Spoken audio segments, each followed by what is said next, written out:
안녕하세요. 김성학 변호사입니다. 저는 제주 학폭 변호사로서 수많은 학폭 사안에 대한 법적 조력을 성공적으로 해왔습니다. 학폭 사안 스페셜리스트로서 오늘은 학교 폭력 사안의 경중에 따른 처분 정도에 대해 자세히 설명드리도록 하겠습니다. 학교 폭력에 대한 처분은 학교 폭력 예방 및 대책에 관한 법률에 근거하여 이루어집니다. 같은 법 제17조 제1항에 따르면 학교폭력 가해 학생에 대해 다음과 같은 조치를 내릴 수 있습니다.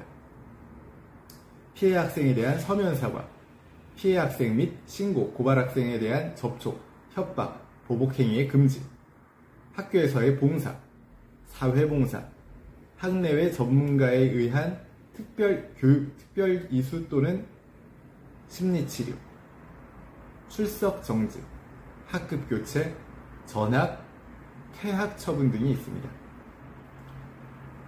학교 폭력 사안의 경중에 따라 처분의 정도가 달라집니다. 일반적으로는 다음과 같은 기준으로 처분이 이루어집니다.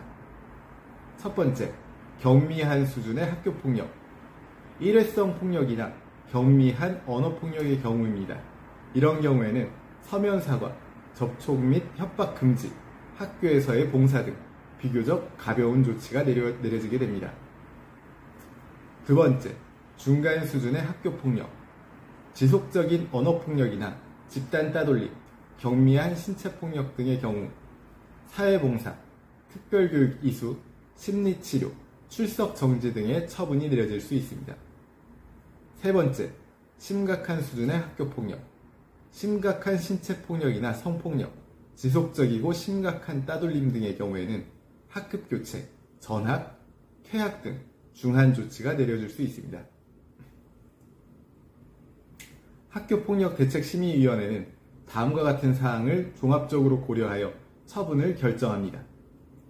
가해 행위의 심각성, 지속성, 고의성, 가해 학생의 반성의 정도, 화해 정도, 피해 학생이 받은 피해의 정도, 가해 학생이 받은 조치 이행 여부 등을 고려하게 됩니다.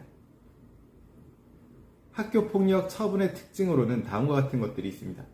첫 번째, 병과 가능성이 있습니다. 학폭법 제17조 제1항에 따르면 여러 가지 조치를 병과하여 처분할 수 있습니다. 예를 들어 서면 사과와 함께 학교에서의 봉사를 명령하는 등의 복합적 처분이 가능합니다. 두 번째, 조치 내용의 기재 및 삭제입니다. 초중등교육법 시행규칙 제21조 제3항에 따르면 학교폭력 가해 학생에 대한 조치사항 중 일부는 학교생활기록부에 기재됩니다. 또한 같은 시행규칙 제22조 제3항에 따라 기재된 조치사항은 학생이 졸업한 날로부터 2년 또는 4년 후에 삭제됩니다.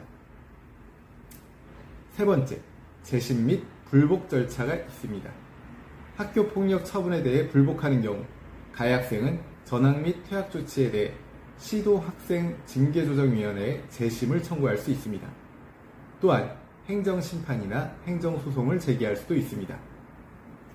제주 학폭변호사로서 강조하자면 앞서 살펴본 내용들을 숙지하셔서 학폭 사안에 대한 합당한 처분을 끌어내시기를 바랍니다.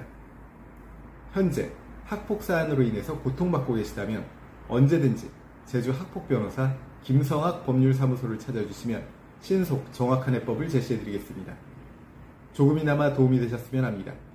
여러분의 권리를 지키고 언제나 신속하고 정확한 해법을 제시해드리는 김성학 변호사입니다. 감사합니다.